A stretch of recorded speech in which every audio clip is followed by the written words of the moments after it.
Welcome to Across the Balkans. I'm Nafisa Latic. Great to have you with us. North Macedonia's newly elected president, Gordana Siljanovska Davkova, was sworn into office on Sunday and immediately reignited a diplomatic spat with Greece. During the ceremony, she referred to her country as Macedonia, rather than by its constitutional name, North Macedonia. This prompted Greece's ambassador to Skopje to lead the inauguration. Her office said the Macedonian president has the right to use the name Macedonia as an act of self-determination. The decades-long dispute between the two neighbors was solved in 2018 under the historic Prespa agreement. Since then, Macedonia was to be known as the Republic of North Macedonia. I declare that I will perform conscientiously and responsibly the function of President of the Republic of Macedonia. My words are struggling with my emotions, I admit. I will be a president to the left and to the right side as well. Greece has blocked North Macedonia's EU and NATO accession for decades, claiming that by calling itself Macedonia, its neighbor was appropriating a Greek name as well as the history of the ancient Greek kingdom of Macedonia. European Commission called on North Macedonia to respect its binding agreements to continue on its path to EU accession. Greek Prime Minister Kyriakos Mitsotakis said, quote, "The provocative decision of the new president of North Macedonia to violate the official text of her oath and refer to her country by a different name constitutes an illegal and unacceptable initiative. It breaches the Prespa agreement and the constitution of her state. It also undermines its future prospects." End of quote. Gordana Siljanovska Davkova is North Macedonia's first female president, and her opposition center-right VMRO, the PMNE party, also won in the parliamentary elections as the Social Democrats suffered the greatest defeat in its history.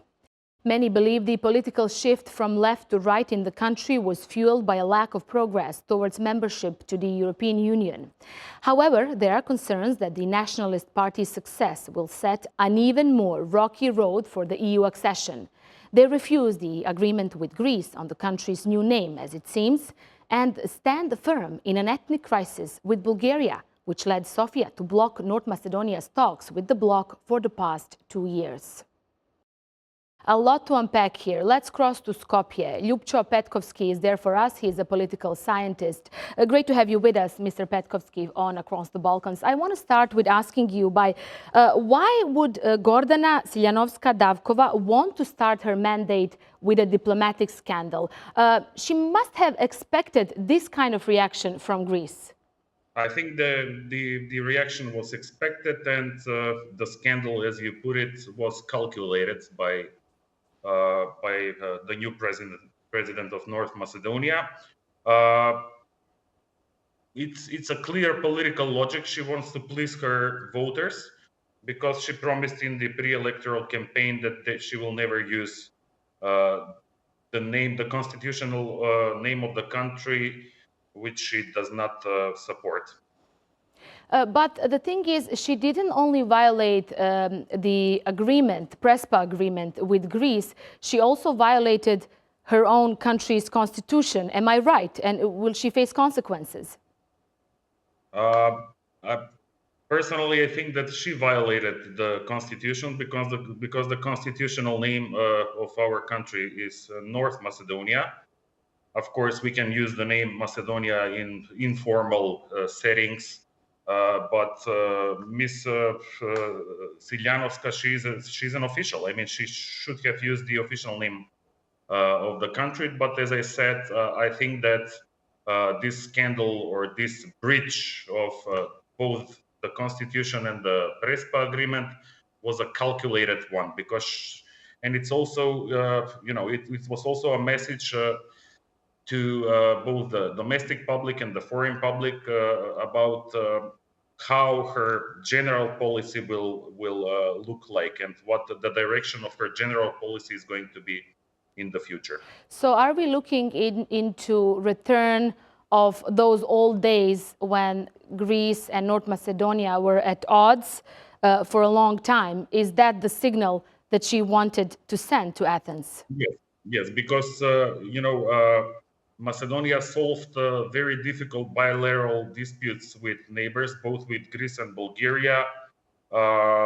in the last 7 years, and the price, the sacrifice that citizens were supposed to make was justified with the reward of European integration or start of accession negotiations, but this didn't happen, and it didn't happen because of several reasons. The major reason is the let's say is the lack of interest on the side of the European Union for enlargement, and this created, this sacrifice, created a bitter, sentiment among our voters.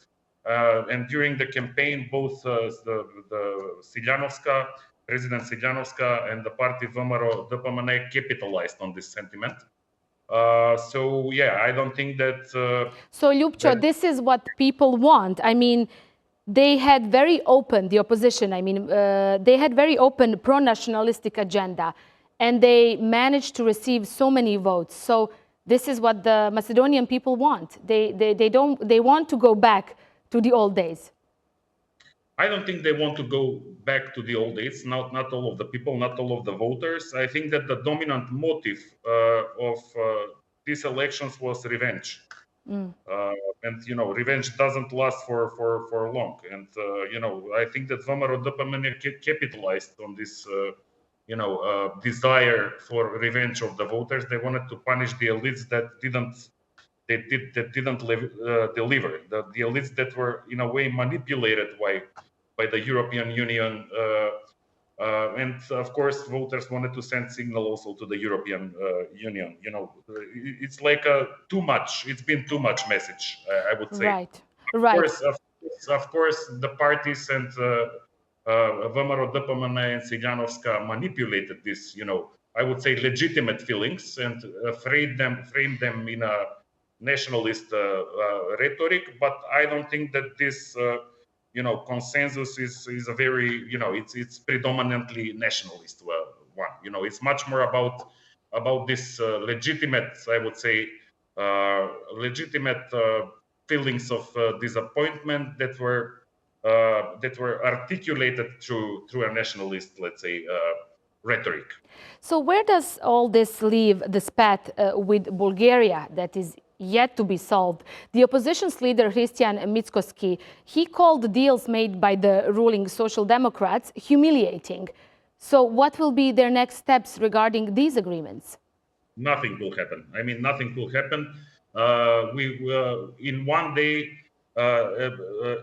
day, we managed, our political elites managed to open up a new front, if I may put it so, by not mentioning the constitutional name during the swearing-in ceremony. So I think that the focus will now be not only on Bulgaria but also on Greece. And I don't think that it's in the agenda of our political elites to push this process of European integration further. They will be pretending that we want to join the European Union. They will be pretending that they're making reforms. At the same time, this will play very well into the hands of the European Union, because it's been, the policy of the European Union to pretend that they want enlargement for a while. So, it will be a good game. Our political elites will never say that they don't want Europe or that they don't see Macedonia. Right, VMRO DPMNE did say they support EU membership. At the same time, they don't support constitutional changes demanded by Bulgaria. But you mentioned briefly EU enlargement. We've seen that push recently by the Brussels in other countries. It's interesting that while other countries seem to have been making some kind of progress, Bosnia, for example, opened talks recently. In Skopje, we are seeing these type of changes. I have only 20 seconds left. Where does this leave North Macedonia's EU path?